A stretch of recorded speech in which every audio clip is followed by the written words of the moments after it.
À notre belle collaboration, signé Richard. Comment dois-je le prendre? Ce qui est pratique avec les fleurs, c'est qu'elles peuvent vouloir dire tout et n'importe quoi. Ah, un bouquet venant d'un admirateur secret. Qui te l'a envoyé? En tout cas, il a quelque chose derrière la tête. C'est ton frère. Il est décidément prêt à tout. C'est plutôt délicat de sa part de m'offrir des fleurs. J'adore les fleurs, figure-toi. Tu ne vois donc pas qu'il veut te faire tourner la tête? Il essaie de t'amadouer, voilà tout. C'est peut-être déjà fait. Comment? Richard est correct, gentil, prévenant et compréhensif. Alors oui, j'ai... Oui, tu as quoi? Mais qu'est-ce que tu crois, David? Que le prince noir a réussi à me séduire? Et si c'était le cas, enfourcherais-tu ton fier destrier pour te lancer à sa poursuite? J'ai changé d'avis à son sujet. Ah, te voilà. Formidable. C'est très distingué. Oui, c'est très frais, indéniablement. Dans ce tailleur, on vous donne à peine la cinquantaine. Ah oui, j'ai 46 ans. Oh, je m'excuse. Il a fait très fort, Hugo. Je te félicite. Ça dépasse de loin toutes mes espérances. D'abord, je me fais massacrer par notre petit surdoué du calcul mental, et après, c'est au tour du briseur de talent d'enfoncer le clou. En fait, j'ai voulu dire que l'importance n'est pas que la mode rajeunisse, c'est plutôt qu'elle mette en valeur. Entendu.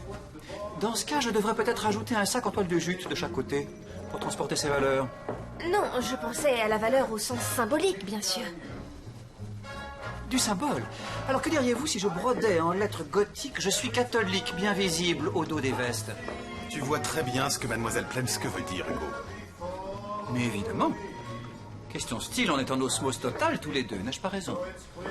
Alors, à mon avis, nous devrions situer cette collection dans la gamme de prix la plus élevée. Qu'est-ce que vous en pensez, mademoiselle? Oui, c'est nécessaire, rien que si l'on considère les coûts de production, et à cela Ça y s'ajoutent est, encore les une frais. révélation. Ça vient tout juste de me sauter aux yeux. C'est impressionnant à quel point vous faites la paire. 2 ringards des nuits de fantaisie. Ah, Merci beaucoup. Enfin, tout le monde sait que ce qui touche au commerce ne te concerne pas, je me trompe? Lisa et moi, nous allons parler sérieusement des aspects financiers au restaurant. Quant à toi, reste jouer avec tes chiffons. Oui, c'est ça. Pas faire mumuse dans ton coin, mon petit Hugo. Laisse donc papa et maman discuter entre adultes. Nous piquer quelques sandwichs et les manger dans votre bureau, ça reviendrait moins cher. Ce qu'il nous faut, ce sont de bonnes idées. Et on les trouvera plus facilement autour d'un bon déjeuner. Venez, mademoiselle.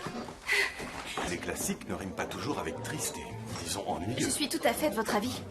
Cependant, lancer une collection entièrement consacrée aux femmes mûres sur le marché de la mode serait en soi une grande première, un événement. Mais les structures de diffusion doivent rester les mêmes, selon moi. Oui, c'est également mon avis. Néanmoins, je crois qu'une nouvelle clientèle exige de nouveaux moyens de promotion. Vous avez des pistes? Sous réserve d'avoir le feu vert des autorités compétentes, bien sûr. Pourquoi ne pas prévoir des points de vente et des affiches sur les grands bateaux de croisière, par exemple? Ou dans les salons VIP des aéroports internationaux? C'est une excellente idée. Mademoiselle, votre rôle à présent n'est plus de vous enflammer, mais d'être sceptique et de vous inquiéter du budget d'un tel projet. Ah oui. Ah, joignez-vous à nous, chers collègues. Un déjeuner d'affaires? Alors, quel est donc l'ordre du jour? Petit 1, réduire David en miettes. Petit 2, le mettre en boîte. Petit 3, envoyer le colis au diable Vauvert. Je me trompe? Tiens, je crois que je reconnais quelqu'un là-bas. Tu viens? Oui, c'est ça. Va-t'en, laisse-moi continuer ma discussion tranquille. Les couteaux, c'est uniquement pour manger, d'accord? Je t'en prie. Puisque je suis là, mettez-moi donc un peu au courant, collègue. On parlait réseau de distribution. Je doute que ça t'intéresse. C'est sûr, dans la bande à Blanche-Neige, je suis plutôt simplet, hein, grincheux? Je me trompe ou tu es sous? Non, ça vous déçoit. Je suis plus lucide que jamais. Alors fais-moi le plaisir de te reprendre. Regarde bien, Lisa. D'abord, on leur arrache la tête. Puis, on les fait mijoter. Et pour finir, on les suce jusqu'à la moelle. Bon, je crois qu'on ferait mieux d'y aller. Bon appétit. Bien joué, hein, t'en rates pas une, toi.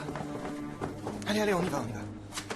David m'a fait un de ses numéros, à croire que... Enfin bref, peu importe, mais c'est à peine croyable. Ça crève les yeux, il est jaloux. De qui? Eh bien, de Richard, bien sûr. David s'est mis dans l'idée de m'arracher la tête. Oh, jalousie meurtrière classique. N'importe quoi. Jaloux de qui? Jaloux de quoi? Mais enfin, il t'aime, Lisa. Mais qu'est-ce que tu racontes? Toi, pour déclarer ta flamme, tu comparerais une jeune femme à une gambasse en plein milieu d'un resto? Non, je balancerai carrément la fille sur une des tables et après je la déshabillerai. Laisse tomber. Julien, Y a que dans tes fantasmes que ça se passe comme ça. Oui, et alors? En tout cas, moi, je ne suis pas comme ton David qui est la caricature du beau parleur impuissant. Non, je trouve qu'il devrait un peu plus... Arrête, Julien. Il s'agit quand même de David. Et de moi. Et puis d'abord, David, ce n'est pas un beau parleur. Ou je ne sais quoi encore. Vous êtes trop coincés tous les deux. Lâchez-vous un peu. Sexuellement, je veux dire. Sexuellement. Non mais qu'est-ce que c'est que... David est simplement jaloux de voir que Richard et moi, on s'entend bien pour le boulot. On s'entend bien. Oui. Pour Richard, tu n'es qu'un crapaud qui traverse devant un 38 tonnes. Sympa pour moi. Lisa, qu'est-ce qui t'arrive? Tu as des trous de mémoire ou quoi? Tu as déjà oublié Richard, le mafioso, avec sa bande de mais toi, gorilles? tu oublies que je le maîtrise parfaitement. Dans la fable, c'est ce que dit la souris qui mord la queue du serpent avant d'être bouffée. David et toi, vous êtes deux nuls. Hein? Quoi? Mais tu pètes un plomb. Oui, parce que vous ne me faites pas confiance.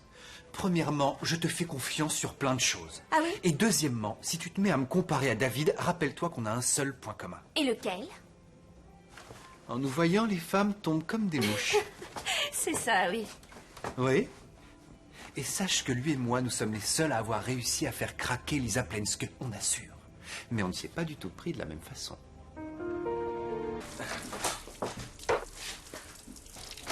Ah, te revoilà enfin. Tu t'es calmé ou t'as besoin de te rafraîchir? C'était pas si grave, t'exagères. Tu t'es comporté comme une brute au restaurant. Heureusement que Mariella rentre bientôt. Ça te fera du bien. Non, ça n'a rien à voir. Je ne supporte plus que Richard tourne autour de Lisa 24 heures sur 24. Je t'ai dit comment t'y prendre.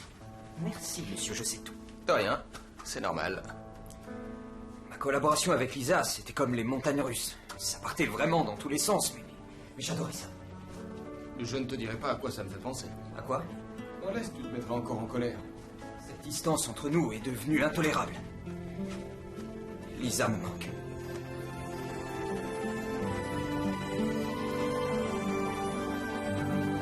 Manque. David a dit que je lui manquais. Ça prouve bien que je suis plus qu'une simple collaboratrice à ses yeux. Sans moi, David est comme le Mont Blanc sans la neige, comme un cappuccino sans la crème, comme la terre sans les océans. Salut.